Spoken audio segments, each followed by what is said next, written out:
Wait, can you hear me? Oh, grab a cart. Is Lewis coming? Oh, how do I sit inside of it?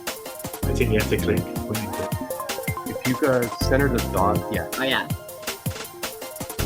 And it's not intuitive, right? I feel behind. Remind me not to ever play a video game on a Mac again. I only know how bad it is because I used to stream my gaming, and I had a Mac in the beginning, and it was like a nightmare. Yeah. Yeah. Or you double press it and then you can play.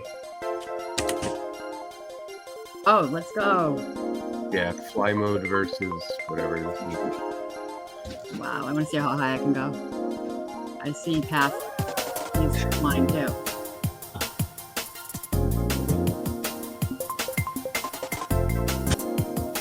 Well, I'm Yoshi now.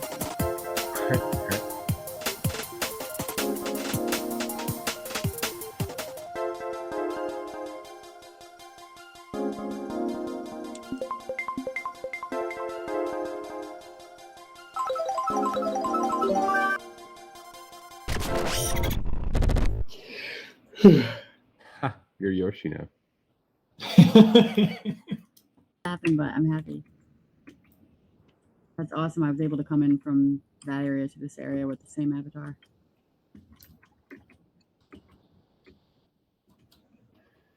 Wow. Is there a shill command? Oh, that doesn't exist.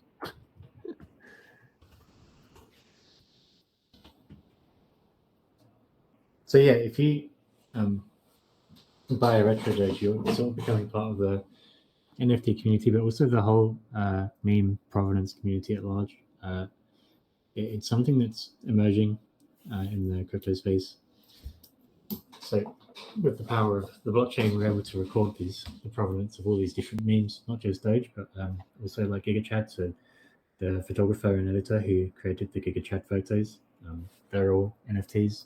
They're originally digital format, so it's perfect. The same as I believe the Cabosi images are also originally digital images, although much older. But yeah, so all these formats that don't necessarily exist as physical collectibles, like they can't be sold like normal art. They can be sold the traditional way through NFTs. And then also beyond that, you can then fractionalize them. You can have multiple people have ownership of this thing. So you can create communities around owning these famous pieces of art that are like cornerstones of digital history. They're very, very important to the whole world. So yeah, we are a community of collectors for these things. So of course, Dog is the original Doge image. That's what I believe should be the most valuable one out of all of them. And then NFT is built around the Feisty Doge image. We have a sort of ecosystem going on there. So there's Angry Doge. We've also fractionalized Angry Doge. The DAO holds GigaChad and Sminem photos as well. So where's Sminem, if you know him, he's engaged in the NFT space as well. And then we're friends with Jeff McCurry. He's the photographer of Harambe. So Harambe has his own NFT collection and a fractionalized token as well. Nyancat is the creator of that, Chris. He's big in the space. There are all these creators who before maybe they didn't have any way to monetize their works, and now because of NFTs they do, and they can keep it authentic as well.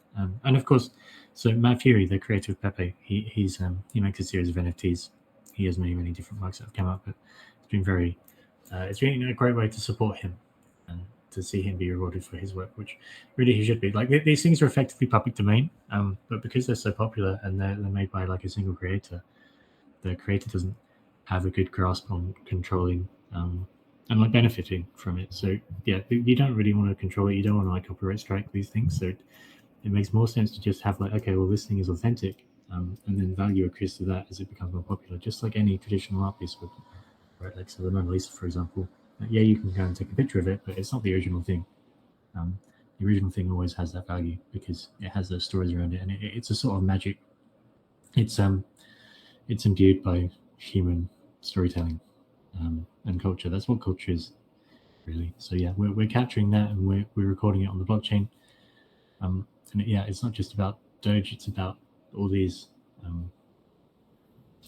art objects, essentially, these cultural objects. They're being protected, and we love collecting those sorts of things.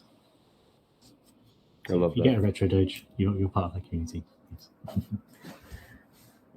Yeah, it's such a different way of looking at art.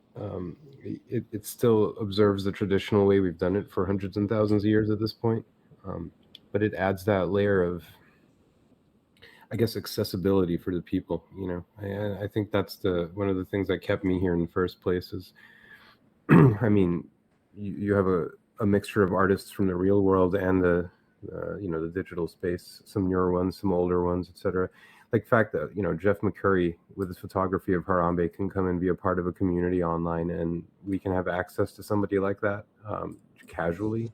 It's not normal in the traditional art world or the traditional scenes of these kinds of things, right? And I think it's been amazing to see projects like Feisty Doge just kind of open the doors for a lot of people to connect with others. It's really unique. Yeah, they're wonderful communities as well. I want to mention that everyone who's in the NFT Discord is wonderful to hang out with. And then I met a lot of the people from Dog as well on their pilgrimage. We went to meet Kabosi in real life in Japan. That was amazing. I love that. Yeah, that's still blowing my mind. It's very wholesome. Another trip coming up too, right? Yes. So in November we are unveiling the statue that we're having made. It's going to be a National Calendar Day. It's going to, I believe, we've announced it's going to be an open event. So yeah, anyone can come if they want. It's Kabosi's 18th birthday. She'll be there, health meeting. That's wild. Yeah. Yes. So yeah, it's just a lovely thing to rally around.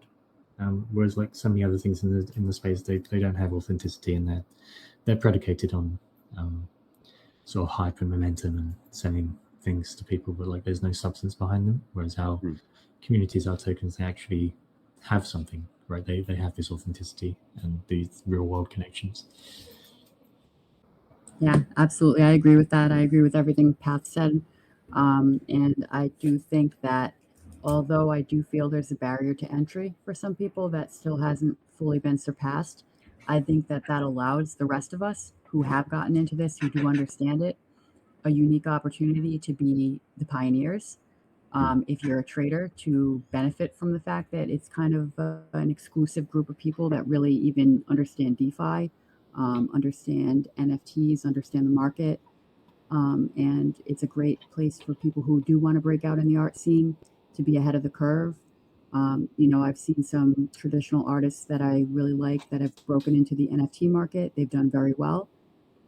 And I think that when everything does turn around and when the adoption starts to increase even further, those people are going to be the OGs. They're going to be the crypto punks or the Bored Ape Yacht Club for the next wave.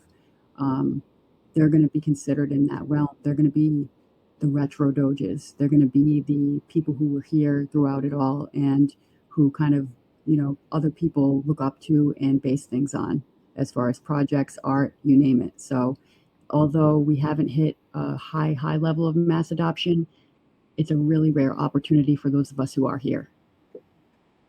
Yeah, agreed. It is a hell of an opportunity. I mean, I guess at the end of the day, once people figure out how to build a better interface for something like, I don't know, MetaMask or any other popularized way to connect with Web3, maybe if we can find a way to on-ramp or off-ramp people without questionable centralized exchanges, it'll maybe speed up the process for mainstream adoption. But who knows? A lot of speculation. No, I agree. I think definitely probably AI is going to, if it's not fully sentient by then and doesn't go on its own, and God knows what it's going to do. I think it's going to help to get people into crypto at a higher level. I definitely think, even though it seems crazy, wallet creation, saving your secret passphrase, I think that's a huge barrier for people. I don't know why, but I remember it was that way for Decentraland. Maybe the fact that in some metaverses you have to download the client to your computer, that's a barrier. for people, I've noticed. But I think that once that's automated and some kind of secure encrypted AI saves your passphrase without you even having to see it, and it goes to a cloud that's supposed to be secured, and so on and so forth, I think we're going to start to see what happened with the internet, where it went from a special use cases, military and otherwise, to everybody's using it in their home. I think it does need to be that simple for mass adoption to work. And I think automation and AI are probably going to play a part in that.